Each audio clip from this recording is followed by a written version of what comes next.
For Barack Obama, it was time to move on from Iraq. I intend to remove all U.S. troops from Iraq by the end of 2011. Last U.S. troops are now leaving Iraq. They're packing up and ready to hand over the remaining 2. After almost 9 years of war and thousands of lives lost. We disengaged not only militarily. At the end of 2011, we disengaged politically. The war was over. We were out. Let the chips fall where they may. Well, I don't think we thought through exactly how many chips were going to fall and what the consequences of that would be. Once the Americans were gone, what was left of Zarqawi's group, isolated in northwestern Iraq, began to rebuild. They had a new leader, Zarqawi's successor, Abu Bakr al-Baghdadi. I mean, he really is a chip off the old block in terms of Zarqawi. He has the same sort of sensibilities, the same flair for publicity, the same obsession with widespread violence. They are part of a similar ideology. They believe in political Islam. They have a view of the caliphate.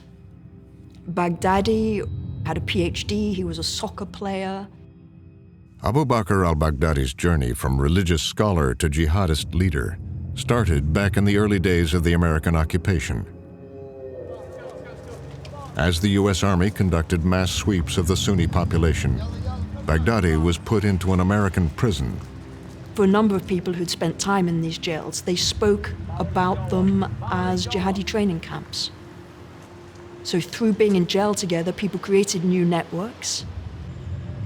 They were known as jihadi universities. Baghdadi learned Zarqawi's methods.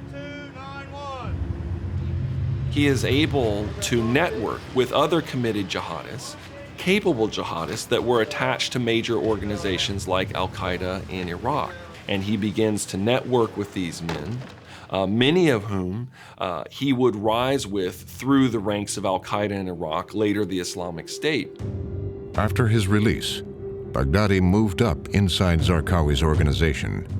He very wisely played up the idea that his tribe had direct links to the Prophet Muhammad.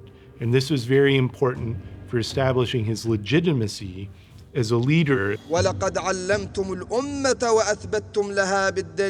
audio recordings, Baghdadi would use his religious authority to justify acts of terror.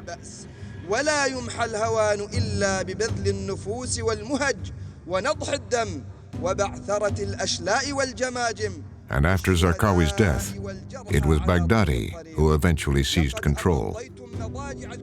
Abu Bakr al-Baghdadi was much more assertive and much cleverer and much more ruthless than anyone had thought, and so was able to eliminate rivals, was able to get success, and success, of course, is a great attractor of support. As the group's new leader, Baghdadi worked to rebuild. And in keeping with Zarqawi's strategy, he looked for a state in chaos to exploit.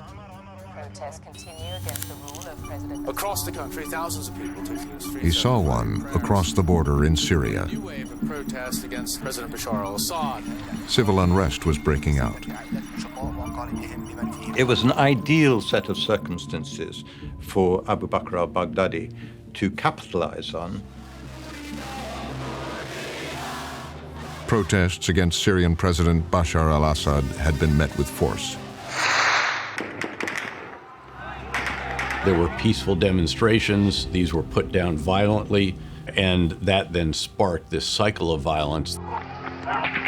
As the unrest grew, Baghdadi secretly sent agents into Syria to help fuel civil war. He wanted to establish the caliphate now. He wanted to take over towns, villages, and then cities.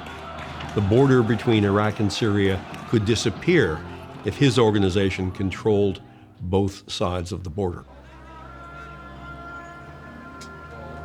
In Damascus, Baghdadi's men used the bloody methods of Zarqawi's insurgency to announce their presence. I was sitting in my ambassador's residence in the upstairs den, reading when the 2 bombs went off. Immediately, from my time in Iraq, knew those are car bombs. That's not a normal sound here in Damascus. Ambassador Ford dispatched a reconnaissance team to the site. Got a sense of how big the holes were and what had happened. The way the car bombs were delivered, crashing through gates with a follow-on car, was exactly what we had seen the al-Qaeda organization do in Iraq. And so it had the fingerprints of al-Qaeda. The wave of car bombings that convulsed Damascus showed that tactics that had been successfully employed in Iraq had now been successfully exported to Syria.